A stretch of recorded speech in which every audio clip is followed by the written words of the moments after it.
చిత్తూరు జిల్లా పలమనేరు నియోజకవర్గం వీకోట మండలం పాముగానిపల్లి పంచాయతీ గుమ్మిరెడ్డిపల్లి గ్రామంలో గత ఏప్రిల్ మాసంలో గ్రామదేవత శ్రీ పెద్దపులి గంగమ్మ ఆలయం ప్రారంభోత్సవం, కుంభాభిషేకం మరియు అమ్మవారి విగ్రహ ప్రతిష్టాపన పూజాది కార్యక్రమాలు నిర్వహించిన విషయం తెలిసిందే. అందులో భాగంగా నాటి నుండి నేటి వరకు 48 రోజుల కుల మతాలకు అతీతంగా అందరూ కలిసి గ్రామంలోనే నూతన ఆలయంలో భక్తి శ్రద్ధలతో అమ్మవారికి నిత్యం ధూపదీప నైవేద్యం సమర్పించి పూజలు నిర్వహించగా నేటితో అమ్మవారి మండల పూజ పూర్తయిన సందర్భంగా గ్రామంలోని మహిళలు పాల కడవలతో మేళ తాళాలతో ఊరేగింపుగా వచ్చి అమ్మవారిని అభిషేకించారు. ఈ కార్యక్రమానికి ముఖ్య అతిథిగా శ్రీ కమలానంద భారతి స్వామీజీ విచ్చేసి అమ్మవారి విశేష పూజల్లో పాల్గొని అమ్మవారికి మహా మంగళహారతులు సమర్పించి అమ్మవారి కైంకర్యాలలో పాలు పంచుకోవడమే కాకుండా గ్రామస్తులతో ధర్మ సంబంధ విషయాలపై చర్చించి అనుగ్రహ భాషణం అందించారు. ఈ కార్యక్రమంలో ఆలయ ధర్మకర్త పురుషోత్తమ నాయుడు, పెద్దపులి గంగమ్మ ఆలయ ప్రధాన అర్చకులు భాస్కర్ శర్మ మరియు గ్రామంలోని పెద్దలు, ఆలయ కమిటీ సభ్యులు, గ్రామస్తులతో పాటు పరిసర గ్రామాల ప్రజలు తదితరులు పాల్గొన్నారు.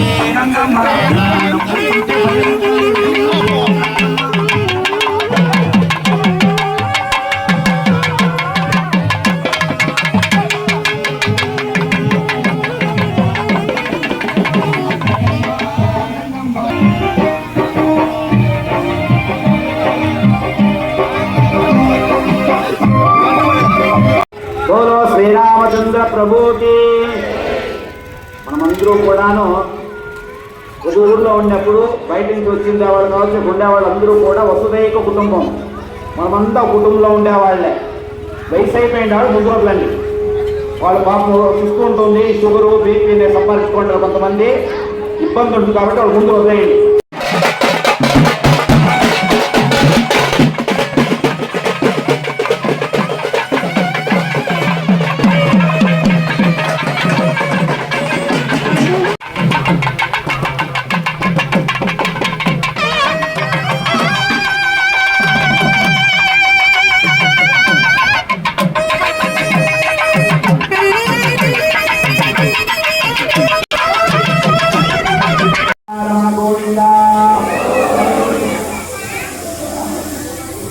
పూజ శ్రీ కమలానంద భారతి స్వామి వస్తున్నారు. మన చిత్తూరు నుంచి కుప్పమడుపు చూస్తే ఎక్కడే కానీ స్వామిని చూసి నడిచిన దాఖలాలు లేవు. వేరే స్వాములు కూడా సరే ఎవరు రాలేదు. ఇందుకు మనకు అనుగ్రహంతో, భగవంతు అనుగ్రహంతో, అమ్మారంగంతో స్వామి వస్తున్నారు. స్వామి వారు మీరు నడుచుకుంటారు.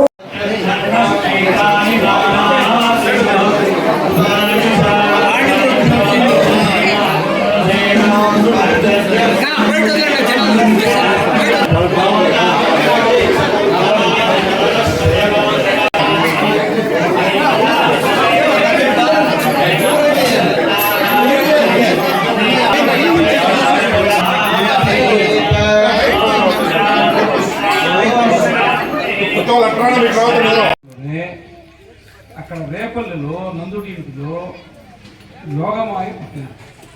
ఎవరు ఎవరు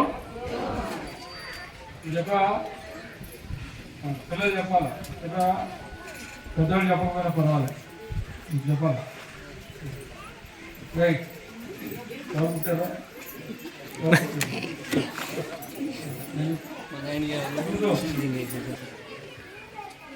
నేనరా పిల్లల్లో అక్కడ పెట్టి పాపను అక్కడి నుంచి తీసుకుని మళ్ళీ నదిని దాటి యువతకి తీసుకొచ్చి దేవాలయ దేవి పుత్రులలో ఆ పాపని ఉంచాడు. ఇప్పుడు ఈ పాప విషయంలో వెంటనే అప్పటిదాకా అందరూ మాయలో ఉన్నారు కదా, నిద్రపోతున్నారు. వెలిగి అక్కడ భటులందరికీ వెలుగు వచ్చేసింది. ఈ పాప కూడా కివ్వు నేర్చింది. ఎప్పుడైతే ఈ ఏడుపు విన్నారు ఈ భటులు, ఇప్పుడు పరుగున పోయి రాజా నీ చెల్లెలు బిడ్డలు ప్రసవించింది, అని చెప్పి వార్త చెప్పేసాడు. ఎవరికి ఎవరికి కంసుడికి. ఎవరికి? ఎందుకు చెప్తాడు చెప్తా? ఈ పేరు మనకు తెలుసుకోవాలా వద్దా? ఎందుకు తెలుసుకుంటారా? ఎందుకు తెలుసుకుంటారా? మన హిందువులు కాబట్టి.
రామాయ రామభద్రాయ రామచంద్రాయ వేదసే రఘునాథాయ నాథాయ సీతాయాః పతయే నమః.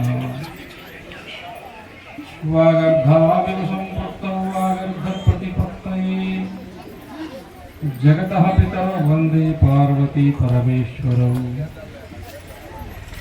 సర్వమంగళమాంగళ్యే శివే సర్వార్థసాధికే శరణ్యే త్ర్యంబకే దేవి నారాయణీ నమోస్తుతే.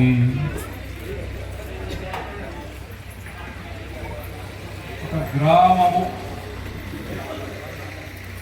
ఏర్పడాలా అంటే అందుకు మొదటగా ఏర్పడవలసింది గ్రామ దేవత. గ్రామ దేవుడు ఒక పేరుతో ఉంటారు. ఇంకొక పోలేరమ్మ అని, పేరంటాలమ్మ అని, అంకాలమ్మ, నూకాలమ్మ, మాయమ్మ, పూచమ్మ, నల్లమ్మ, మహాలక్ష్మమ్మ, రకరకాల పేర్లు. గ్రామదేవతలు ఇలా రకరకాల పేర్లు ఎన్నుకుంటాయి. అంటే వింటున్నారు లేదా? ఈ అమ్మాయి అనట్లేదు, వాళ్ళ అమ్మాయి అనట్లేదు,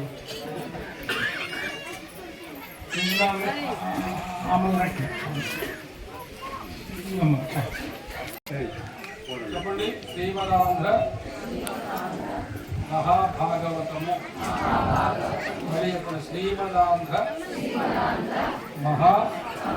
మహాభాగవతము ఇది ఆంధ్ర భాషలో రాసిన వాళ్ళు బమ్మెరపల్లి ప్రతిష్టాపన చేయటం కొరకు మహావిష్ణువు శ్రీకృష్ణుడిగా అవతరించాడు.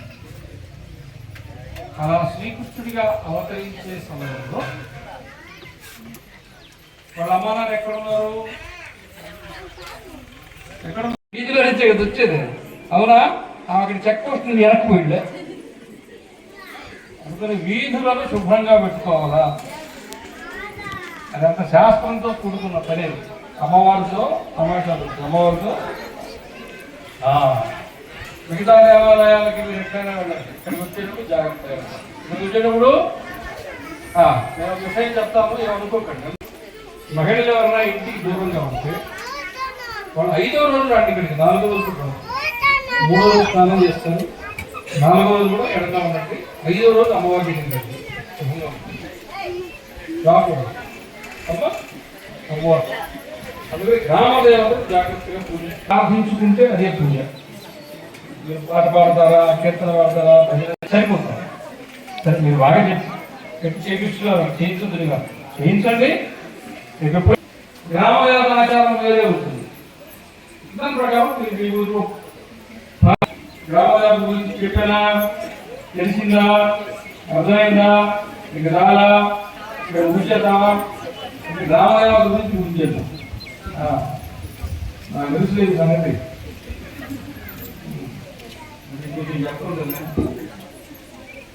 మనోళ్ళు అరిటి చేస్తున్నారు. అరటి పక్కన చురుక